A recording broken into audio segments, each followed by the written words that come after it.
Also, I'm doing this now 2 days after I finish plastering, also jointing. What I'm doing now, using this tool, I'm just going to clean up, remove all big things from plaster material from the wall.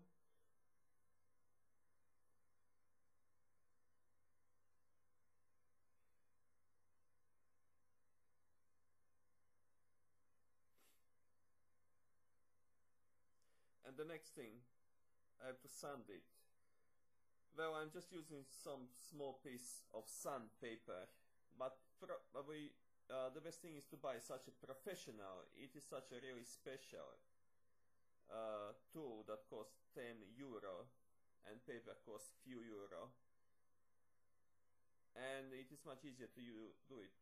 I haven't now. I'm going to buy it tomorrow and finish this work. Also sand it. And about sanding, the most important is to sand every edge properly, because the good thing is actually to try to sand one piece and then paint it, and then you will see how good it is, because it can easily happen after you sanded it and you paint it that you can see that it is not perfect, it's not really nice and fine. Well, you should try it. Do some small piece and paint it to see how it is going to look like.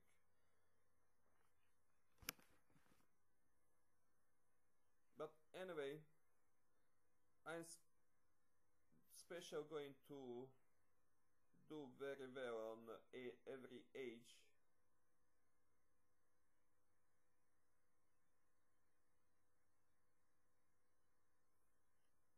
And as you can see, now you can use your hand to see, to try if it's really good. If you just pull your hand over material, over your joints, you can feel if it's okay or not. It is that when you do the same thing with your hand, you are really going to feel any small thing that is not perfect. And after you paint it, you are going to see it. Also, anyone can do it with the hand and find out is it good enough. After I use this small brush to clean up, remove all dust, usually I add some water to this brush to really get off all of dust. It can be plenty of dust after sanding. It is really important to remove all dust so that acryl, this kind of acryl, joint acryl, something similar to silicone that you can paint over it, that is going to stay on the place.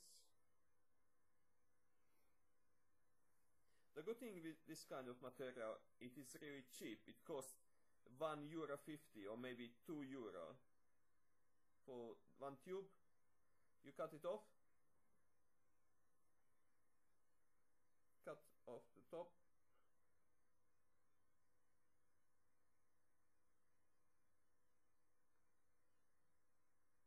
and now this is relatively important to do it nice and fine. You have to cut off this, and it has to look really nice and fine. I guess one, it is how it should look like. That make it possible to make really nice gap ceiling.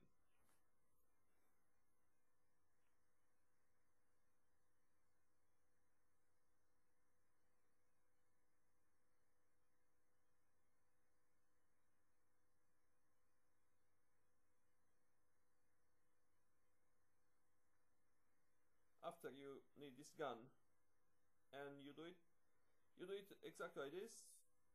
Take it so at the beginning, spray in the gap,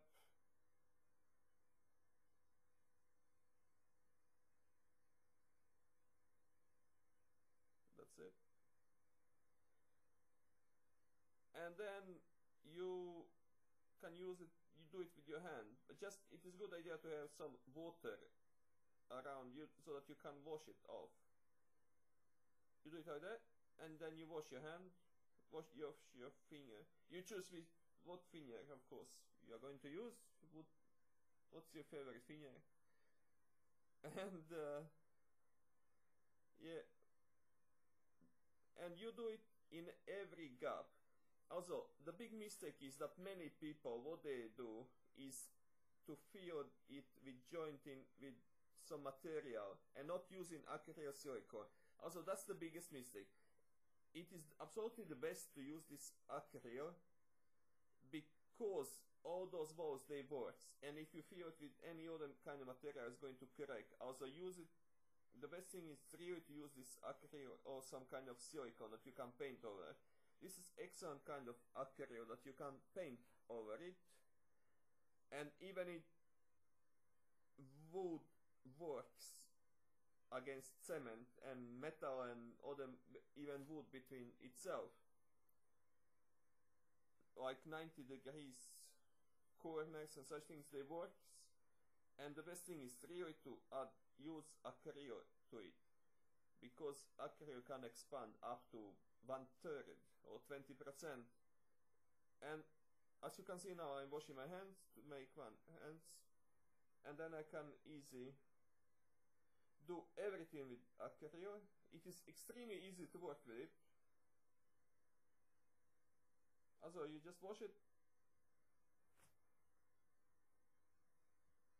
and with wet fingers you can do everything what you like with this acryl. And you have to wait for a few days.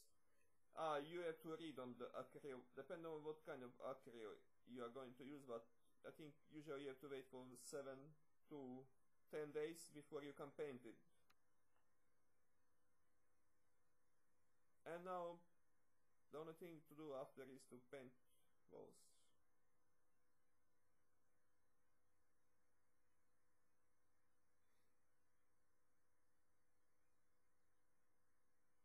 Cheap and excellent solution. That's it.